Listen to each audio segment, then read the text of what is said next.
खूब सारामां सारी जग्या आ छे। तो आटला सरस मजानो शेड छे, अहींया आपणे प्रसंगने करी सकीए ने माणी सकीए।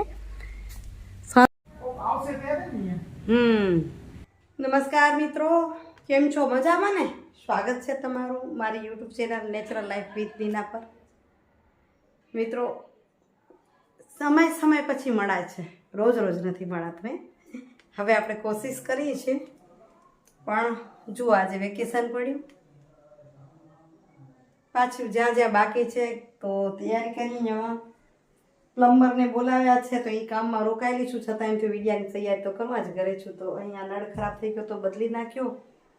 बाथरूममां थोडुं जाजू काम छे, लीकेज थाय छे, तो ए काम करे छे। मैं विचार्युं विडियानी शरूआत करूं। આજે તમને આની પાછળ હમણાં જ આપી રહી છું ને એક એવું રમણીય સ્થળ બતાવી રહી છું જે ભુજથી ઘણું દૂર નથી, નજીક છે। અને કચ્છમાં રહીએ છીએ, ભુજની આસપાસ રહીએ છીએ, તો ઘણીવાર આપણે શાંતિનો માહોલ શોધતા હોઈએ છીએ। તો એવા શાંતિના માહોલવાળું એક સ્થળ તમને બતાવી રહી છું, તો તમે જુઓ એ સ્થળને, મજા આવે એવું છે। આખો દિવસ રોકાવું હોય ને, પિકનિક જેવું કરવું હોય, શાંતિથી રહેવું હોય, આખા પરિવાર સાથે રહેવું છે, 15-20 જણા જ્યાં છીએ ને રહેવું છે, જમવાનું ત્યાં બનાવવું છે, અગર બનાવીને ગયા છીએ ને ખાવું છે તો પણ સરસ છે। તો એ સ્થળને પેલું તમને બતાવું છું, બરાબર? ને પછી આપણે સુવિચારને લઈશું।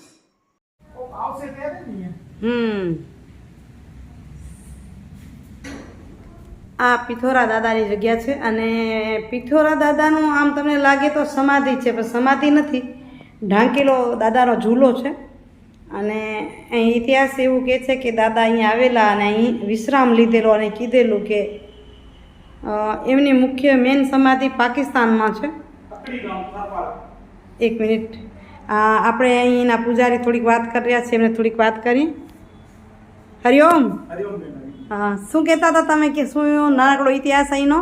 દાદા આ જગ્યા પોતાની પસંદ કરેલી છે। જે તે સમયમાં નારાયણ સરોવર આવ્યા હતા પોતે યજ્ઞ કરવા માટે, યજ્ઞ કરીને આ કચ્છની ભૂમિને એના ગુરુ મહારાજે કીધું હતું જીવણ જોશીએ કે તમે જ્યારે યજ્ઞ કરીને આવો ત્યારે કચ્છની ભૂમિને પવિત્ર કરતા આવજો, અને તમે જે જગ્યામાં જાઓ એ જગ્યાનો મહિમા કહેતા આવજો। એટલે દાદાએ એવું કીધું કે જે તે સમયે હું અહીંયાથી હાલ્યો જઈશ 600 વર્ષ પહેલા, તો દાદાએ એવું કીધું હતું કે પાલન પાણી, જેને નર્મદા મૈયાનું પાણી કહેવાય, ઈ હું અહીંયા આપીશ, અને ઈ મારો પ્રમાણ છે કે હું જ્યારે આવીશ ત્યારે પાલન પાણી પાઈશ।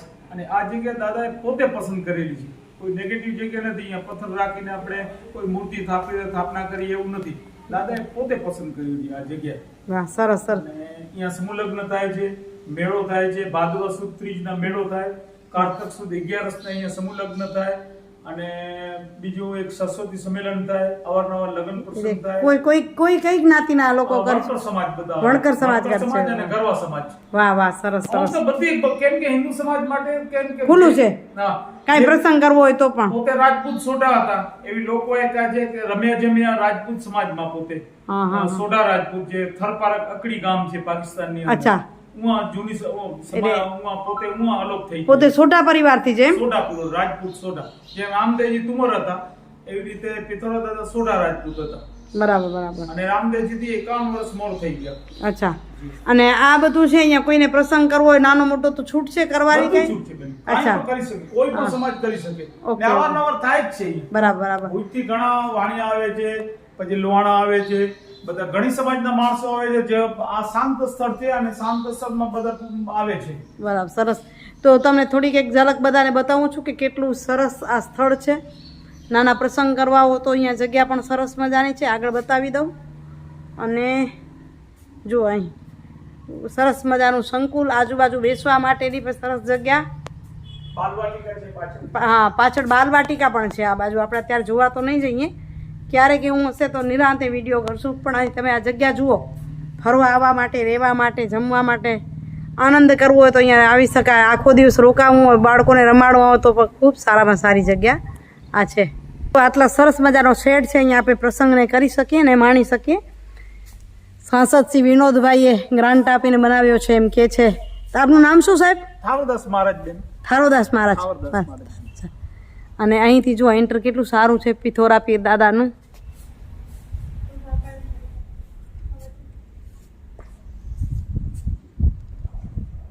જારીને બધું હા. કોઈ પણ ફંક્શન કરવું હોય તો અહીંયા આ બાજુ એક રૂમ પણ છે મોટું જબરું. અચ્છા મોટો રૂમ છે એ બાજુ. આ સામે રૂમ છે. ઓકે. 10 લાખ લીટરનો પાણીનો ટેન્ક છે, 2 ટેન્ક નર્મદા મૈયા. અચ્છા હા. દાદાએ જે તે સમયે કીધું હતું પાલર પાણી આ પાઈસ એટલે પાલર પાણી આ નર્મદા મૈયાનું પાણી. અચ્છા અહીંયા આ પહોંચ્યું. જગ્યામાં એક સમય એવું હતું કે અમને અહીંયાથી 2 કિલોમીટર માથે પાણી ભરવા જવું પડતું. એના બદલે 10 લાખ લીટરના 2 ટેન્ક નર્મદા મૈયાના અહીંયા બની ગયા ઉપર. વાહ. અત્યારે 10 ગામડા 10-12 ગામડા પાણી પીએ છે. અચ્છા અને આપણે ખપતું પૂરતું અહીંયા પાણી. આપણે ખપતું એટલું પૂરતું. આ જાળવા છે કે કોઈ આવે જાય એના માટે છે આ બધું. સરસ સરસ. આ બાજુ લેડીઝ સંડાસ બધી વ્યવસ્થા. બધા વ્યવસ્થા. સાફ સફાઈ રોજ કરાવો તેમાં. હા રોજ કરીએ બેન. રોજ બરાબર સરસ સરસ. ચાલો તમે પછી શું કુકમાં જ રહ્યો છો? આ કુકમાં રહીએ બેન. સવારના સવાર સાંજ આવો અહીંયા. જી સવારના આવી જઈએ. 4-5 કૂતરા છે, પશુ પક્ષી પણ એટલા આવે છે કે સંસલા સહિત બધા આવે. બધા બરાબર. બધે જાનવર આવે. હું સામે દાણા નાખીએ એટલે મોર, સસલા, બીજા કોઈ પણ જંગલી જાનવર છે એ પણ આવે બધા. તો ભલે ભાઈ નીકળી આવે. ભલે બેન આવજો, જરૂર આવજો માતાજી આવજો. જો અહીં બેસવા વન કુટીર, બંધારણના ઘડવાયા બાબા સાહેબ આંબેડકરની જગ્યા.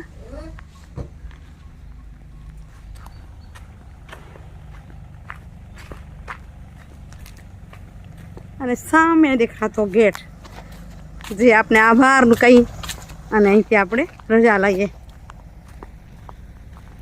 મસ્ત મજાનો ચબૂતરો. તો ત્યાંથી નીકળ્યા છીએ અને જુઓ કચ્છમાં અત્યારે ખૂબ આવા રમણીય સ્થળો દેખાઈ રહ્યા છે. આનંદ આવે એવા રસ્તા થઈ ગયા છે. દીકરીએ રીતે જુઓ કે કેટલા પાણી ભરાયેલા છે. જ્યાં જુઓ ત્યાં જાણે દરિયો છલકાતી હોય એવા તળાવો છલકાઈ રહ્યા છે અને ચારે એકોર હરિયાળી છવાયેલી છે. આ છે અંજાર તાલુકાનું મથડા ગામ. કેટલા લોકોએ જોયું છે કમેન્ટ કરીને જરૂરથી કહેજો. મથડા ગામથી નીકળીએ અને અહીં વચ્ચે જો આટલું સરસ મજાનું તળાવ છે. એક ઝલક થોડેરી તમને આપી રહીશું અને પછી આપણે ધીમે ધીમે ઘર બાજુ જશું. પણ એ વિસ્તાર અંજાર તાલુકાનો વિસ્તાર તમે જોઈ રહ્યા છો.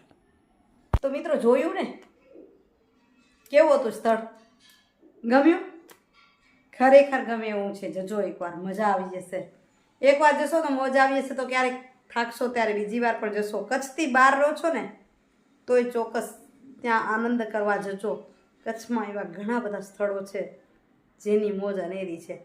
ચાલો આજના સુવિચારની વાત કરું ને, જે દિવાળી નજીક છે ત્યારે તો એમ કહી શકાય તમારી પરવાહ કરવાવાળો તમારો મિત્ર હોય, તમારી સતત પરવાહ કરતો હોય કે મારી બેનપણી કેમ છે, મારો મિત્ર કેવો ક્યાં છે, એવો તમારો મિત્ર હોય, તમારી બેનપણી હોય અને ઇજ્જત કરવાવાળા સગા સંબંધી હોય, તમારી હંમેશા ઇજ્જત કરે એવા આપણા સગા સાથે સંબંધીઓ પણ એવા હોય કે હંમેશા તમારી સારી બાબતને જુએ અને આપણા દુઃખ અને દર્દ સમજવાવાળા પડોશી હોય.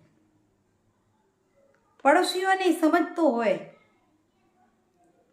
કે આને શું તકલીફ છે એટલે આપણી પણ એ જ બોલામાં આવી જાય. આપણા પડોશીને કંઈ તકલીફ નથી ને એ જોવાનું કામ આપણું પણ થઈ જાય ને એ જ રીતે આપણા પડોશીનું થઈ જાય. એવા પડોશીઓ હોય આપણા જીવનમાં અને આપણને પ્યાર આપવાવાળા, લાગણી આપવાવાળા જ્યારે પરિવારજનો હોય ને તો આ બધા જ એક જીવનના ઝગમગતા હીરાઓ છે. આ ઝગમગતા હીરાઓ, આ 4 હીરાઓ જેના જીવનમાં હોય ને એના ઘરે રોજ દિવાળી હોય. એટલે આ જીવનના ઝગમગતા હીરાઓને હંમેશા આપણે પણ સાચવવા પડે ને. કારણ કે આપણે એમ કહીએ છીએ કે મને આવા પડોશી મળે, મને આવા રિશ્તેદાર મળે, પણ આપણે પણ કોકના રિશ્તેદાર થવું પડશે, આપણે પણ કોકના પડોશી થવું છે, કોકના મિત્ર થવું છે અને કોકના પરિવારજનો છે.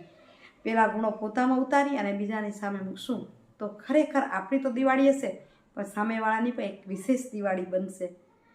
ચાલો તો મિત્રો આજનો વિડીયો કેવો લાગ્યો? સારો લાગ્યો ને? કેવો લાગ્યો કમેન્ટ કરીને કહેજો. સ્થળ કેવું લાગે છે અને સારું લાગે તો વિડીયો શેર કરવા માટે વિનંતી કરી રહી છું. મારા જૂના ફોલોઅર્સને પણ હાથ જોડીને વિનંતી કરું છું કે નિયમિત વિડીયો જુઓ તો મને વિશેષ આનંદ થાય. જે પ્રેમ તમે પહેલાં આપ્યો છે એ જ પ્રેમ આપો, એ જ અપેક્ષા સાથે વિડીયોનું એન્ડિંગ કરું છું. પણ એ પહેલાં એક વાત કહું કે વિડીયોને બધું શેર કરો. જૂના ફોલોઅર્સને યાદ કરી રહી છું કેમ ખૂટી રહ્યા છો. આશા રાખીશ કે એ જ પ્રેમથી એ જ લાગણીથી ફરી જોડાશો. વિડીયોને શેર કરી મને પ્રોત્સાહિત કરશો એ જ આશા સાથે આવજો મિત્રો. જય શ્રી કૃષ્ણ, જય જય ગરવી ગુજરાત, જય ભારત અને જય હિન્દ. Bye bye. હરિઓમ.